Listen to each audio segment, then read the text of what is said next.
Hello everyone, स्वागत छ हजुरलाई मेरो च्यानलमा। हजुरहरूले पनि जम्मा 200 रुपियाँ खर्च गरेर यो बोनलेस चिकनको मासु किनेर ल्याएर चाहिँ घरमा एकदमै सजिलोसँग प्लेटभरि यो इन्जोय गर्न सक्नुहुन्छ। चिकन चिल्ली बनाउनु पनि एकदमै सजिलो छ। ल अब रेसिपी स्टार्ट गरौँ है त। स्वागत छ हजुरलाई मेरो च्यानल द फुड आर्टमा।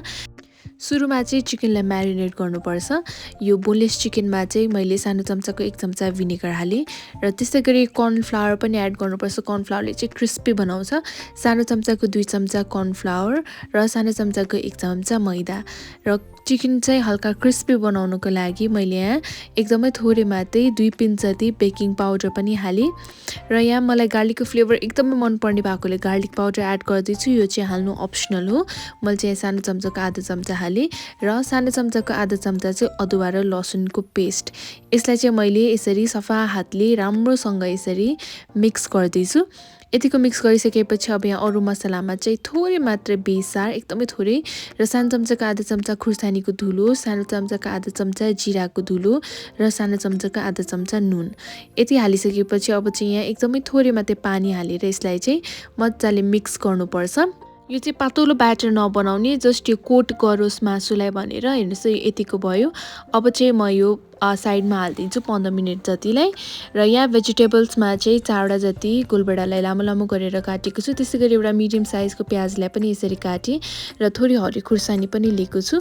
र यो खुर्सानीको पेस्टलाई चाहिँ मैले 6वटा जति चाहिँ पानीमा भिजाएर राखेको छु। यसलाई चाहिँ अहिले ब्लेन्ड गर्छु र त्यसपछि लसुनलाई पनि सानो सानो गरेर काटेर हालेँ। यसमा चाहिँ क्याप्सिकम पनि चाहिन्छ। क्याप्सिकम चाहिँ लास्टमा मात्रै हाल्छौँ, क्युब क्युब गरेर काटेर। हेर्नुहोस् त, अब यहाँ चिकन फ्राई गर्नको लागि चाहिँ 15 मिनट पछि मैले चाहिँ तेल मजाले तताएँ र त्यसपछि यसलाई अब डिप फ्राई गर्नुपर्छ र दुवै साइडमा गोल्डन ब्राउन नहुन्जेलसम्म यो मासुलाई चाहिँ पकाउनुपर्छ। र यसमा चाहिँ हिट हजुरहरूले मिडियममा हाल्नुपर्छ। धेरै हाई पनि नहाल्नु होला, धेरै लो पनि नहाल्नु होला, ठिक्कको हिट हाल्नुपर्छ। बाहिर हजुरहरूले चिकन चिल्ली खाना जानुभयो भने प्लेटको 350 to 400 लिन्छ अहिले त। सो घरमै हजुरहरूले चाहिँ 200 रुपियाँ जतिको बोनलेस मासु किनेर ल्याउनु भयो भने प्लेटभरि हजुरहरूले चाहिँ आफ्नो इच्छाअनुसार जति खानु मन लाग्छ त्यति चाहिँ इन्जोय गर्न सक्नुहुन्छ र टेस्ट पनि आफूलाई जस्तो मन लाग्छ त्यही अनुसार चाहिँ बनाउन सक्नुहुन्छ। बनाउनु पनि सजिलो छ, त्यस्तो एक्स्ट्रा केही पनि छैन, एकदमै सिम्पल र बेसिक छ। हजुरहरूले पनि यसरी नै ट्राई गर्न सक्नुहुन्छ। ल हेर्नुहोस् त, यहाँ अब यो चिकन पनि ब्राउन भइसकेको छ। अब चाहिँ म यो चिकनलाई निकाल्दैछु। मैले चाहिँ मेरो युट्युबमा भर्खरै नेपाली स्टाइल चिकन टिक्का मसालाको पनि रेसिपी सेयर गरेको छु। त्यस्तै गरी बफको खाएको छैला, चिकनको खाएको छैला, एकदमै धेरै रेसिपीहरू सेयर गरेको छु। हजुरहरूले हेर्नु भएको छैन भने चाहिँ युट्युबमा गएर पुरा डिटेल भिडियो हेरेर पनि बनाउन ट्राई गर्न सक्नुहुन्छ। ल हेर्नुहोस् त, अब चिकनलाई निकालिसकेँ। अब चाहिँ हामी चिल्ली बनाऊँ। त्यसको लागि चाहिँ त्यो अघि फ्राई गरेकै प्यानमा थोरै तेल बाँकी गरेर अरू सबै निकाल्ने र त्यसपछि चप गरेर राखेको गार्लिक हाल्ने, लसुन, त्यस्तै गरी प्याज पनि मसिनो गरेर काटेको थोरै हाल्ने र त्यसपछि यो क्युब क्युबमा काटेर राखेको चाहिँ प्याजलाई पनि एकैछिन फ्राई गर्नुपर्छ। यो प्रोसेसमा चाहिँ हजुरहरूले हिटलाई मिडियम टु हाईमा हाल्नु होला। र त्यसपछि यसमा सानो चम्चाको आधा चम्चा अदुवा र लसुनको पेस्ट र अघि हामीले पानीमा भिजाएर राखेको रातो खुर्सानीलाई पनि यसरी मिक्सचर गरेर प्युरी बनाएर चाहिँ मैले यसैमा हालिदिएँ।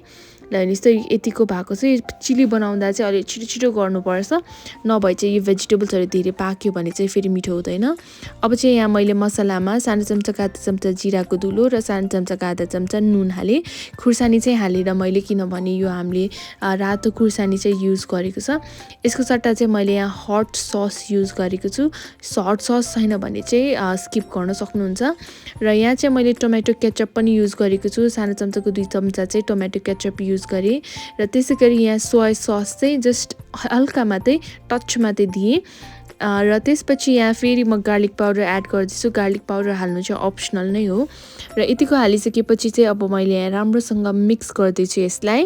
ल हेर्नुहोस् त, यो यतिको भएको छ। मलाई चाहिँ यो प्याज चाहिँ हल्का पाकेको मनपर्ने भएको भएर मैले चाहिँ यो प्याजलाई हल्का पकाएँ। सो गोलभेडा चाहिँ धेरै नपाकोस् भनेर मैले चाहिँ यो गोलभेडालाई चाहिँ अहिले हालेँ।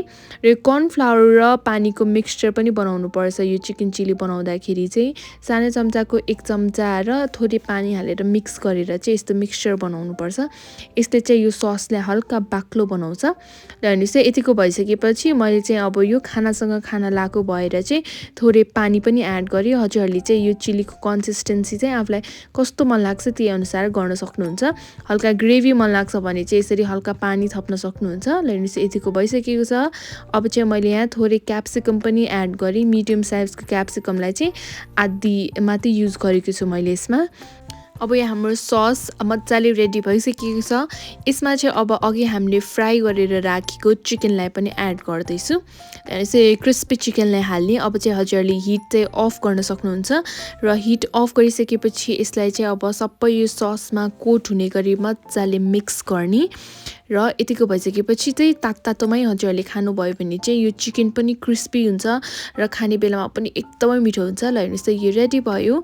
अब चाहिँ यो गार्निसिङको लागि मैले यहाँ थोरै तिल हालेँ र त्यसपछि यो लसुनको माथिको व्हाइट पार्ट हालेर एकचोटि राम्रोसँग मिक्स गरिसकेपछि यो हाम्रो होममेड जम्मा 200 रुपियाँमा यो चिकन चिल्ली रेडी भइसकेको छ। खानामा पनि यस्तो मिठो थियो यो।